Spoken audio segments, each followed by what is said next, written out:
When the story hits home, it doesn't announce itself with sirens or a breaking news banner. It arrives quietly, often at dawn, when Craig Melvin is tying his tie in a half-lit room and thinking about the names he will read aloud that morning. Names that resemble his own neighbors, his own family.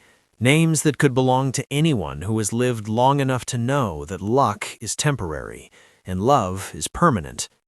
Craig has spent decades learning how to stand steady when the world shakes, how to ask careful questions, how to listen without flinching, how to deliver facts with compassion.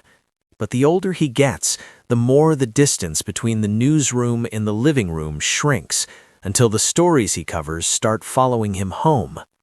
He remembers early in his career believing that professionalism meant impermeability, that a journalist's strength was measured by how little leaked through. Now in his 60s, he understands that the real discipline is learning how to carry what you cannot unfeel without letting it crush you. There are days when the tragedy is national, a school reeling, a town flattened, a family changed forever, and days when it is personal in ways no producer could predict, like recognizing a familiar street in a live shot, or hearing a voice that trembles in the same register as his own father's once did. On those days, Craig feels the weight settled behind his eyes, the accumulation of years spent bearing witness, and he knows that the broadcast will end, but the echo will not. At home, Lindsay Charniak understands this in her bones. She has lived her own life under lights and deadlines, learned her own choreography of composure, and she knows that the most dangerous myth in public life is that experience makes you immune. Over dinner, when the house is quiet and the children are finishing homework, Craig might pause mid-sentence, and Lindsay will reach across the table, not to fix, not to advise, but to remind him that it's allowed to be heavy. They talk about the strange arithmetic of aging in public, how the years sharpen empathy even as they demand stamina, how each story draws from a reservoir you didn't know was finite until you felt it dip too low. Craig has learned to recognize the signs in himself, the nights when sleep won't settle, the mornings when the script feels closer to the skin, the instinct to push through because pushing through has always worked before.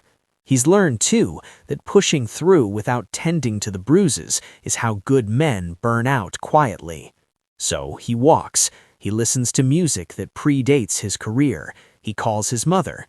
He sits in the driveway for an extra minute before going inside, letting the role of anchor slip off so the role of husband and father can fit properly.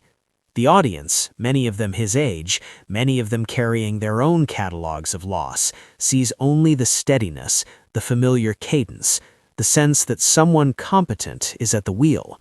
What they don't see is how Craig chooses his words with the memory of his own worst days in mind, how he refuses to reduce grief to spectacle because he knows how it lingers, how it rearranges a life.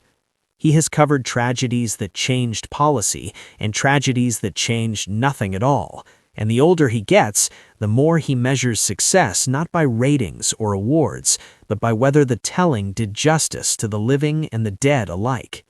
Lindsay, ever the pragmatist, reminds him that the work matters precisely because it hurts, because it connects the public square to private hearts, because someone has to say the names aloud so they are not lost to the noise.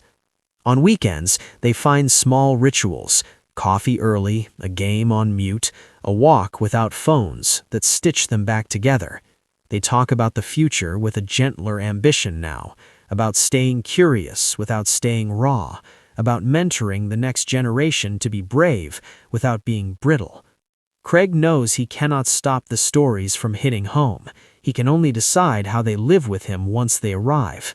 In the end, that is the lesson age teaches him most clearly, that compassion is not a leak in the armor, but the reason for wearing it at all, that love, of craft, of family, of the unseen people behind the headlines, is the only thing strong enough to carry the truth without dropping it.